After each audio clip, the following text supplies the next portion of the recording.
Singapore. Oh my god. Singapore का official name the Republic of Singapore है और Singapore बहुत ही छोटा आइलैंड है जिसका एरिया केवल 721 स्क्वायर किलोमीटर है और 50 से 60 किलोमीटर में ही पूरा सिंगापुर कवर हो जाता है। मतलब कि सिंगापुर हमारी दिल्ली से भी छोटा है। सिंगापुर कंट्री होने के साथ ही साथ सिटी भी है और आइलैंड भी है और खास बात यह है कि सिंगापुर की कोई कैपिटल भी नहीं है। सिंगापुर साउथ ईस्ट एशिया में पड़ता है और मलेशिया और इंडोनेशिया इसके पड़ोसी देश हैं।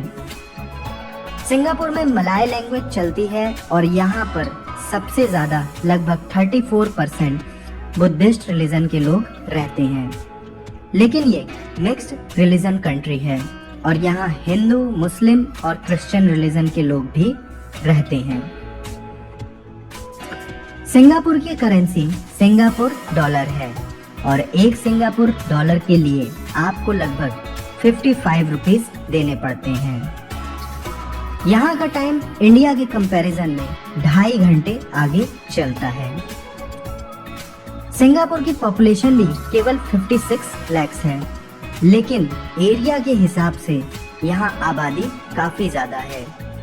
लेकिन यहाँ ट्रैफिक की प्रॉब्लम ज्यादा नहीं है क्योंकि यहाँ पर आपको रोड पर कार चलाने के लिए भी परमिट लेना होता है जिसकी बोली लगती है और शायद आपको पता नहीं हो पर इस परमिट के लिए 30 से 40 लाख रुपए तक देने पड़ते हैं।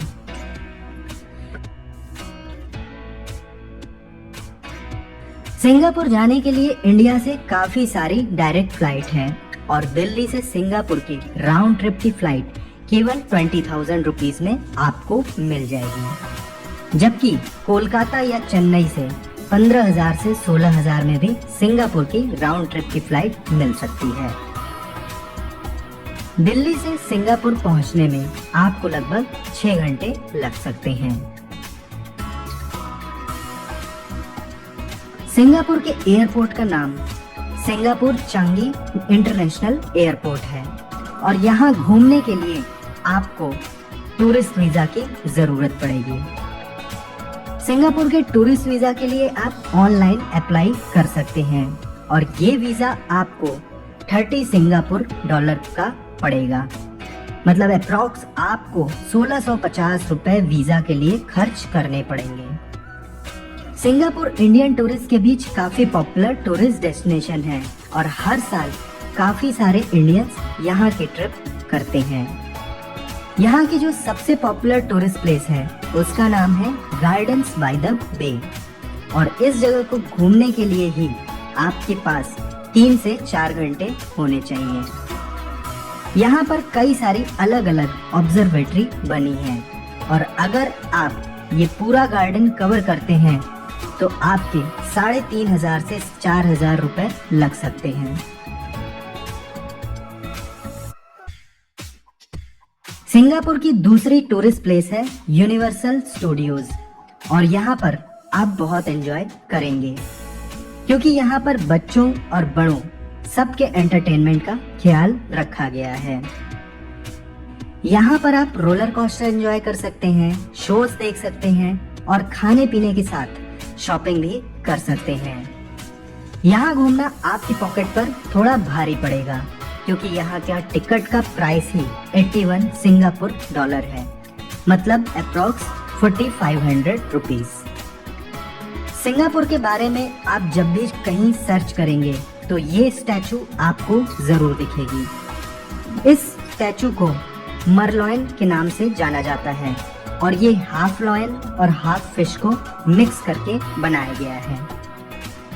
मरलॉयन बहुत ही खूबसूरत जगह बना है और यहाँ पिक क्लिक करवाना इस बात का सिंबल है कि आप सिंगापुर घूम रहे हैं और ये प्लेस आपके लिए फ्री है। यही पास में ही सिंगापुर फ्लायर भी है। इसे आप हिंदी में सिंगापुर का झूला भी कह सकते हैं। जो कि दूर से देखने में तो ब्यूटीफुल लगता ही है, पर अगर आप इसमें बैठे हैं तो आपको पूरे सिंगापुर का व्यू भी देखने को मिलता है। सिंगापुर फ्लायर की राइड का एंट्री टिकट 33 सिंगापुर डॉलर है, यानी कि अप्रॉक्स 1800 रुपए। वैसे अगर आपके पास पैसे हैं तो आप अपनी शाम को खास बना सकते हैं सिंगापुर फ्लायर के अंदर ही एक परफेक्ट डिनर करके, जिसके लिए आपको 2 लोगों के 18,000 रुपए देने पड़ेंगे। यहाँ पर इसके अलावा आप मरीन लाइफ पार्क और सी एक्वेरियम भी जा सकते हैं, और यहाँ के लिए आपको 41 सिंगापुर डॉलर मतलब अप्रॉक्स 2250 रुपए देने पड़ेंगे। वैसे ये सभी टूरिस्ट प्लेस मरीना बे के आसपास में ही हैं, और यहीं पर आप केबल कार और मरीना सैंड स्काई को भी एंजॉय कर सकते हैं। साइट सीन करने के लिए आप हॉप ऑन हॉप ऑफ बस यानी कि होहो बस का यूज भी कर सकते हैं, जो कि आपको 33 सिंगापुर डॉलर मतलब अप्रॉक्स 1800 रुपए में एक दिन के लिए मिल जाएगी। और सिंगापुर घूमने के लिए यही बेस्ट ऑप्शन भी है, क्योंकि टैक्सी के लिए आपको बैठते ही करीब 3.5 सिंगापुर डॉलर देने पड़ेंगे, मतलब अप्रॉक्स 165 रुपीज। लेकिन अगर आप ज्यादा लोग हैं तो टैक्सी का यूज भी कर सकते हैं। इसके अलावा आप चाहे तो यहाँ बस की राइड भी ले सकते हैं, जिसकी एक राइड का मिनिमम फेयर 100 रुपए के आसपास है। साथ ही सिंगापुर में आप मेट्रो का सफर भी कर सकते हैं, और यहाँ पर मेट्रो के लिए मिनिमम आपको 100 रुपीज तक खर्च करना पड़ सकता है, और आपके पास वैल्यू कार्ड है तो यही खर्च लगभग आधा हो जाएगा।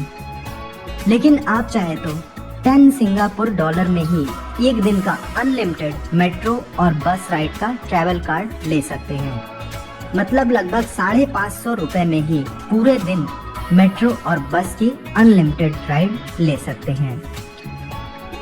सिंगापुर में और भी कई सारी एक्टिविटी कर सकते हैं, जैसे night safari, river safari, water park और मेगा जंप जैसी एक्टिविटी को एंजॉय कर सकते हैं। सिंगापुर में आपको होटल पर कम से कम 3,000 रुपए से 4,000 रुपए पर डे खर्च करना पड़ सकता है। वैसे इससे कम में भी कुछ होटल्स मिल जाएंगे, लेकिन वो अच्छे नहीं होंगे। साथ ही 1,000 रुपए से 1,500 रुपए पर डे में यहाँ पर हॉस्टल्स भी मिल जाएंगे।